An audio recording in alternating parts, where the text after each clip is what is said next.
रासायनिक अभिक्रिया आणि समीकरण या पाठामध्ये आतापर्यंत आपण रासायनिक अभिक्रिया म्हणजे काय, रासायनिक समीकरण कशाला म्हणतात, रासायनिक अभिक्रियेचं लेखन करतानाचे नियम अभ्यासले.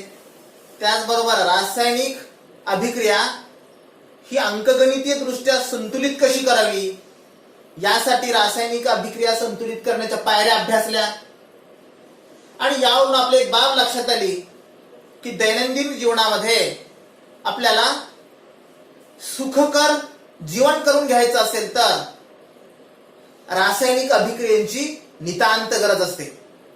म्हणून या सगळ्या रासायनिक अभिक्रियांचा आपल्या दैनंदिन जगण्याशी संबंध आहे.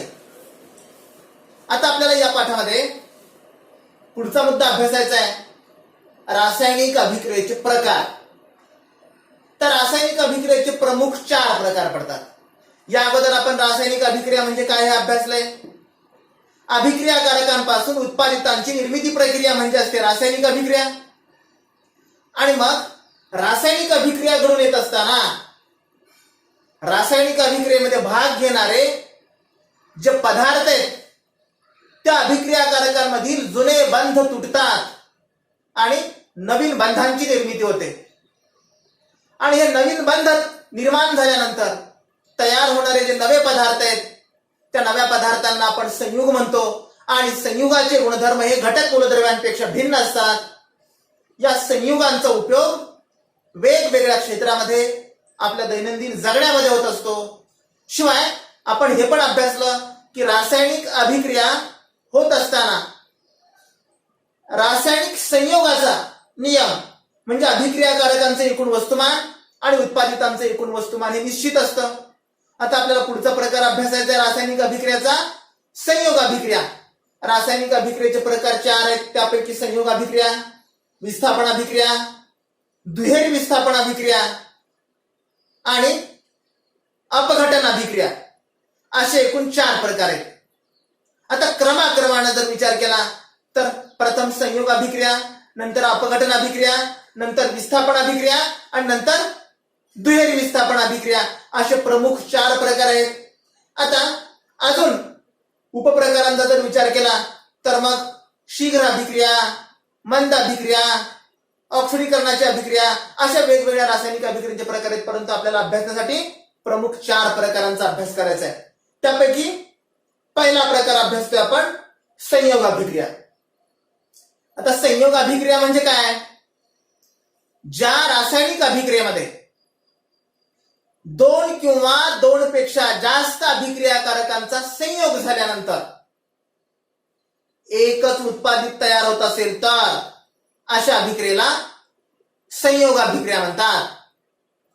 बघा काय सांगितलं मी, ज्या रासायनिक अभिक्रियेमध्ये 2 किंवा 2 पेक्षा जास्त अभिक्रियाकारकांपासून एकाच उत्पादितांची निर्मिती होत असेल तर अशा रासायनिक अभिक्रियेला संयोग अभिक्रिया म्हणतात. आपल्याला संयोग अभिक्रियेचं आतापर्यंत अभ्यासलेलं इयत्ता 8वी पासून अत्यंत सोपं उदाहरण जर सांगायचं झालं तर संयोग अभिक्रिया ही कशी होते. उदाहरणार्थ कार्बन हवेमध्ये जाळला. कार्बन हवेमध्ये जाळला म्हणजे काय, कागद जाळला तरी कार्बन जाळला, लाकूड जाळला, गोवरी जाळली, प्रत्येक पदार्थांचं ज्वलन म्हणजे कार्बनचं ज्वलन असतं. जे पदार्थ जळतात ते सगळे पदार्थ कार्बनी पदार्थ असतात. म्हणून संयोग अभिक्रियेचं आपल्या दृष्टीनं परीक्षेत जर प्रश्न विचारला संयोग अभिक्रिया म्हणजे काय, एक उदाहरण लिहा. तर मग पुस्तकातलं जर आपल्याला एखादं उदाहरण आठवत नसेल तर सर्वात सोपं उदाहरण लिहिलं तरी तिथे काही निर्बंध नाहीत घातलेले आपल्याला, हेच उदाहरण लिहा म्हणून. जर उदाहरण विचारलं आणि प्रकार ओळखा म्हटलं तर मग आपल्याला त्या अनुषंगाने लिहावं लागेल. परंतु हा सर्वात सोपा रासायनिक अभिक्रियेचा प्रकार जो आपण अभ्यासलेला आहे तो कार्बन आणि ऑक्सिजन यांची रासायनिक अभिक्रिया झाली. ही रासायनिक अभिक्रिया होताना आपल्याला उष्णता द्यावी लागते. म्हणून आपण इथं त्रिकोण ट्रायंगल लिहू आणि तयार काय होतो, कार्बन डायऑक्साईड तयार होतो. शिवाय हा वायू आहे म्हणून हा ऊर्ध्वगामी बाण दाखवावा, वर जाणारा बाण. शिवाय आपण रासायनिक अभिक्रिया लिहिण्याचे संकेत माहिती आहेत. अभिक्रियाकारक डाव्या बाजूला लिहिली, उत्पादित उजव्या बाजूला लिहिली. दोन किंवा दोन पेक्षा अधिक अभिक्रियाकारक असल्यानंतर अधिकचं चिन्ह दिलं. निर्देश करणाऱ्या बाणाच्या वर उष्णता तिचा उल्लेख केला आणि तयार झालेले उत्पादित वायू आहे म्हणून त्या ठिकाणी वर जाणारा बाण दाखवला. शिवाय अवस्थांचा निर्देश करू. कार्बन स्थायू अवस्थेमध्ये एस लिहिलं या ठिकाणी, ऑक्सिजन वायू अवस्थेमध्ये या ठिकाणी जी लिहू आणि कार्बन डायऑक्साइड सुद्धा वायू अवस्थेमध्ये इथं पण जी लिहिलं. बघा, दोन अभिक्रियाकारक आहेत आणि दोन अभिक्रियाकारकांपासून एक उत्पादित तयार झालं म्हणजे हे संयोग अभिक्रियेचं उदाहरण आहे. संयोग अभिक्रिया याला कॉम्बिनेशन रिएक्शन म्हणतात.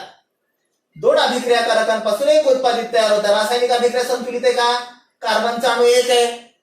आपण पायऱ्यांमध्ये आता प्रत्येक वेळी पायऱ्या लिहायची आवश्यकता नाही. ह्या पायऱ्या आपल्या डोक्यामध्ये तयार, त्यांची रचना झाली पाहिजे आणि प्रत्यक्ष आपण लगेच रासायनिक अभिक्रिया संतुलित करू शकतो. कार्बन एक अभिक्रियाकारकामध्ये, उत्पादितामध्ये देखील एक आहे. ऑक्सिजन दोन आहेत अभिक्रियाकारकांमध्ये, उत्पादितामध्ये दोन आहेत. म्हणजे रासायनिक अभिक्रिया आपोआपच संतुलित आहे हे आपल्याला यावरून लक्षात येतं. आता दुसरं उदाहरण आपल्याला अभ्यासायचंय संयोग अभिक्रियेचं. संयोग अभिक्रियेला सिंथेसिस रिएक्शन सुद्धा म्हणतात. का बरं सिंथेसिस? कारण या ठिकाणी नवीन पदार्थ तयार होत असतो. आपल्याला हे दुसरं उदाहरण अभ्यासायचे. एका परीक्षा नळीमध्ये हायड्रोक्लोरिक आम्ल घ्या असं सांगितलेलं आहे. हायड्रोक्लोरिक आम्ल परीक्षा नळीमध्ये घेतल्यानंतर त्याला थोडीशी उष्णता द्या. उष्णता देत असताना काळजी काय घ्यावी लागेल? परीक्षा नळी आपण चिमट्यामध्ये धरल्यानंतर जेंटली मूव्ह करावी लागेल, तिला हळूवार हलवावं लागेल. कारण उष्णता देत असताना परीक्षा नळीच्या सर्व भागाला उष्णता मिळण्यासाठी तिला हळूवार हलवावं लागेल. आणि उष्णता दिन झाल्यानंतर थोडीशी उष्णता दिली की एक काचकांडी अमोनियाच्या द्रावणात बुडवून परीक्षा नळीच्या समोर धरा. मग असं केल्यानंतर काय होईल की काचकांडी अमोनियाच्या द्रावणात बुडवून जर परीक्षा नळीच्या समोर धरली तर हायड्रोक्लोरिक आम्लाला उष्णता दिल्यामुळे हायड्रोक्लोरिक आम्लाचं वाफेमध्ये रूपांतर होईल आणि मग काचकांडी अमोनियाच्या द्रावणामध्ये बुडवून वर धरल्यानंतर पांढऱ्या रंगाचा धूर बाहेर येताना दिसेल. असं का होतं? हा पांढऱ्या रंगाचा धूर कशाचा आहे? अमोनिया आणि हायड्रोक्लोरिक आम्ल यांची रासायनिक अभिक्रिया झाल्यानंतर अमोनियम क्लोराईड नावाचं क्षार तयार झालं. आता हे अमोनियम क्लोराईड नावाचं क्षार वाफेच्या रूपात तयार झालं म्हणून पांढऱ्या रंगाचा धूर आला.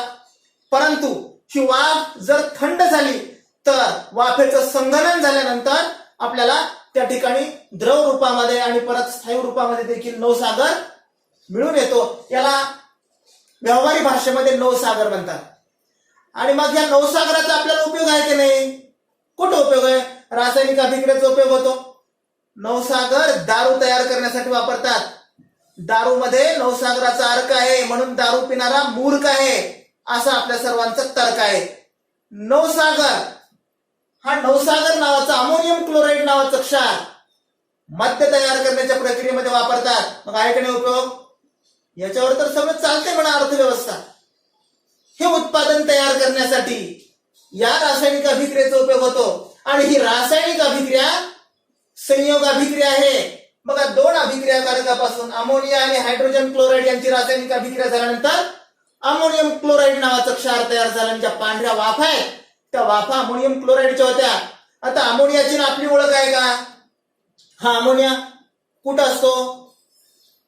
आपल्या शरीरामध्ये तयार होणारं मूत्र आणि या मूत्रामध्ये अमोनिया नावाचा पदार्थ किंवा वायू असतो. नायट्रोजिनियस सबस्टन्स आहे आणि it is harmful for body. आपल्या शरीरासाठी अत्यंत घातक आहे हा नायट्रोजिनस सबस्टन्स. ज्यावेळेस आपण सार्वजनिक मुताऱ्यांमध्ये लघवीला जातो तिथे येणारा वास म्हणजे हा अमोनियाचा वास आहे. म्हणजे लक्षात येण्यासाठी हे विश्वाची एक प्रयोगशाळा आहे. आपल्या आजूबाजूला अनेक प्रयोग होत असतात. आपण फक्त त्या दृष्टीने त्याच्याकडे जर पाहिलं तर अमोनियाचा वास घ्यायला शाळेमध्ये प्रयोगशाळेतच जावं लागतं असं नाही. सार्वजनिक मुतारीमध्ये जरी गेलं तरी आपल्याला अमोनियाचा वास येतो. आणि हा अमोनिया आणि हायड्रोक्लोरिक ऍसिड यांची रासायनिक अभिक्रिया झाल्यानंतर अमोनियम क्लोराईड नावाचं क्षार तयार होतं. दुसरं उदाहरण आहे संयोग अभिक्रियेचं. मॅग्नेशियमची फीत हवेत जाळली असता ती अत्यंत प्रज्वलित होऊन जळते. आपण दिवाळीमध्ये फुलझाडं वाजवतो की नाही, किंवा ती झिरझिरी वगैरे वाजवतो. त्याचा वाजवणे म्हणजे आवाज नाही परंतु जाळतो, लख्ख प्रकाश पडतो. तशा प्रकारे लख्ख प्रकाश मॅग्नेशियमची फीत हवेत जाळली असता अत्यंत प्रखरतेने जळते आणि लख्ख प्रकाश त्या ठिकाणी पडतो आणि मॅग्नेशियम ऑक्साईडची पांढरी पूड तयार होते. आता पहा मॅग्नेशियम Mg ऑक्सिजनच्या सानिध्यामध्ये कुठल्याही पदार्थाचं जर ज्वलन करायचं असेल तर ऑक्सिजनच्या सानिध्यामध्ये तिची रासायनिक अभिक्रिया होते. त्या पदार्थाची ऑक्सिजनच्या सानिध्यामध्ये जाळली, मॅग्नेशियम ऑक्साईड तयार झालं. आता हे मॅग्नेशियम ऑक्साईड म्हणजे पांढऱ्या रंगाची पूड आहे. बघा, दोन अभिक्रियाकारकापासून एक साधा पदार्थ तयार झाला आणि मग दोन अभिक्रियाकारकांपासून एक साधा पदार्थ तयार होत असेल तर या अभिक्रियेला संयोग अभिक्रिया म्हणतात. आता ही रासायनिक अगोदरची रासायनिक अभिक्रिया अंकगणितीय दृष्ट्या संतुलित होती म्हणून आपण तिला संतुलित केलं नाही, परंतु आता ही रासायनिक अभिक्रिया अंकगणितीय दृष्ट्या संतुलित नाहीये म्हणून हिला आपल्याला संतुलित करावं लागेल. बघा, इथं अभिक्रियाकारकामध्ये मॅग्नेशियमचा एक अणू आहे, उत्पादितामध्ये देखील एक आहे. अभिक्रियाकारकामध्ये ऑक्सिजन 2 आहेत, इथं 2 आहेत ऑक्सिजन, उत्पादितामध्ये 1 आहे. मग काय करावं लागेल आपल्याला? मी काय सांगितलं होतं? नंबर 3 ची पायरी, योग्य सहगुणकाचा वापर करावा. सहगुणकाचा, आणि सहगुणक इथे लिहावा का? इथं लिहायचा नाही. सहगुणक इथे लिहायचा नसतो. इथे लिहिलं तर रेणुसूत्र बदलतं आणि रेणुसूत्र बदलायचा अधिकार आपल्याला नाही.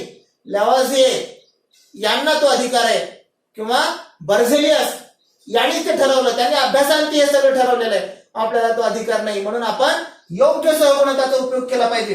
योग्य सहगुणक, आता इथं ऑक्सिजन 2 आहेत आणि इथं मात्र 1 आहे ऑक्सिजन. म्हणून आपण काय विचारायचा प्रश्न आपल्याला? 1 ला किती न गुणल्यावर 2 होतील? किती काय उत्तर येतं आपल्याकडनं? 2 न. मग 1 ला 2 न गुणल्यावर 2 होतात. मग इथं 2 लिहिलं म्हणजे ऑक्सिजन 2 झाले. ऑक्सिजन 2 झाले, परंतु मॅग्नेशियम सुद्धा आपोआप 2 झाले. मग इकडं अभिक्रियाकारकामध्ये किती आहेत? मॅग्नेशियम 1 आहे. मग याचे पण 2 करून घ्यावे लागतील. मग परत 1 ला किती न गुणल्यावर 2 होतात? 2. हे झालं संयोग अभिक्रियेचं दुसरं उदाहरण. आता आपल्याला पुढचं उदाहरण अभ्यासायचं संयोग अभिक्रियेचं. पाणी, एका आपल्याला कृती सांगितली आणि ही कृती आपण केली घरामध्ये रंग वगैरे देत असताना. बादलीमध्ये पाणी घेतो, पाण्यामध्ये चुना, घराला रंग देण्याच्या अगोदर आपण दसरा दिवाळीला चुना लावतो अगोदर, आणि हा चुना जर पाण्यामध्ये टाकला, चुना म्हणजे चुनखडी, CO कॅल्शियम ऑक्साईड असतं आणि रंग देण्यासाठी याचा उपयोग होतो आपल्या घरामध्ये. हे कॅल्शियम ऑक्साईड जर पाण्यात टाकलं तर काय होतं? आपोआप पाणी गरम होतं. आपण हात नाही घालू शकत त्या पाण्यामध्ये, पाणी उकळतं सुद्धा.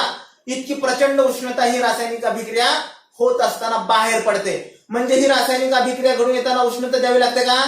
उष्णता द्यावी लागत नाही, उष्णता बाहेर पडते. म्हणजे ही रासायनिक अभिक्रिया उष्मादायी आहे. उष्णता, ज्या रासायनिक अभिक्रियेमधून उष्णता बाहेर पडते त्या रासायनिक अभिक्रियेला उष्मादायी रासायनिक अभिक्रिया म्हणतात.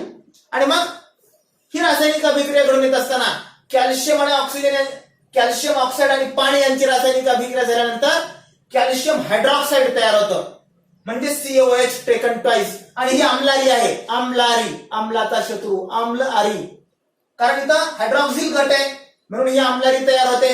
आणि बघा, आता रासायनिक अभिक्रियाकारक 2 आहेत, उत्पादित मात्र 1 आहे. मग 2 अभिक्रियाकारकांपासून 1 उत्पादित तयार झालं म्हणून ही देखील अभिक्रिया संयोग अभिक्रिया आहे. आता रासायनिक दृष्ट्या संतुलित आहे का?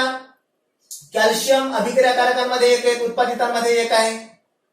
ऑक्सिजन अभिक्रियाकारकामध्ये हा 1 आणि हा 1, 2 झाले. इकडं पण O ट्वाइस आहे, 2 आहेत. हायड्रोजन 2 आहेत. ही पण रासायनिक अभिक्रिया आपोआप संतुलित आहे. यावरून आपल्या ही रासायनिक अभिक्रिया संतुलित करण्याची आवश्यकता नाही हे लक्षात येतं. ही पण रासायनिक अभिक्रिया संतुलित करण्याची आवश्यकता नाही. फक्त मॅग्नेशियम आणि ऑक्सिजन ही रासायनिक अभिक्रिया संतुलित करावी लागते. लॅव्हासिये या शास्त्रज्ञांना, मी मगाशी लॅव्हासियेचं नाव सांगितलं तुम्हाला, यांना आधुनिक रसायनशास्त्राचे जनक म्हटलं जातं. का? कारण त्यांनी सर्वप्रथम या रसायनशास्त्राचा पद्धतशीर अभ्यास केला आणि म्हणून प्रथम अभ्यास करणारे शास्त्रज्ञ म्हणून त्यांना आधुनिक रसायनशास्त्राचे जनक म्हणतात. आणि ऑक्सिजनचं नामकरण करण्यासाठी त्यांचं काम महत्वाचं होतं. शिवाय लॅव्हासिये यांनी अजून 3 पदार्थांच्या अवस्था, स्थायू, द्रव आणि वायू, या पदार्थाच्या 3 अवस्था असतात हे पण त्यांनी सांगितलं. शिवाय चौथी एक अवस्था असते, प्लाझ्मा नावाची चौथी अवस्था. ही फक्त सूर्याच्या पृष्ठभागावर घडते कारण तिथं मोठ्या प्रमाणामध्ये आयोनायझेशन होत असतं किंवा आयनीभवन होत असतं. तर हा झाला संयोग अभिक्रियेचा प्रकार. ही रासायनिक अभिक्रिया लिहून झाल्यानंतर प्रत्येक वेळी यांचं नाव इथं कॅल्शियम ऑक्साईड असं शब्दामध्ये लिहायचं तुम्ही. इथं पाणी हे कॅल्शियम हायड्रॉक्साईड. नवीन एखादा पदार्थ किंवा एखादा संयोग आलं की त्याचं रेणुसूत्र माहिती नसल्यानंतर आपण इथं अक्षरामध्ये देखील लिहिणं गरजेचं असतं. घरी गेल्यानंतर तुम्ही ह्या रासायनिक अभिक्रिया परत परत पाहायच्या. घरी गेल्यानंतर म्हणजे आता घरी जाईल तुम्ही परत परत पाहायच्या, परत एकदा लिहून काढायच्या, सगळ्या रासायनिक अभिक्रिया संतुलित करण्याचा प्रयत्न करावा. या सगळ्या अभिक्रियांचा जर विचार केला तर प्रत्येक अभिक्रियेमध्ये अभिक्रिया कारकांची संख्या किती आहे? अभिक्रिया कारकांच्या रेणूंची संख्या 2 आहे आणि तयार झालेलं उत्पादित मात्र एकच आहे. म्हणून यावरून याची व्याख्या कशी निर्धारित करण्यात आली? 2 किंवा त्यापेक्षा जास्त अभिक्रियाकारकांपासून जर एकच उत्पादित तयार होत असेल तर, उत्पादित मात्र एकच तयार होत असेल तर त्या अभिक्रियेला संयोग अभिक्रिया म्हणतात. आणि अशा अनेक संयोग अभिक्रिया देखील आपल्या दैनंदिन जीवनामध्ये आपल्याला उपयोगी असतात. या ठिकाणी संयोग अभिक्रिया हा मुद्दा संपतो.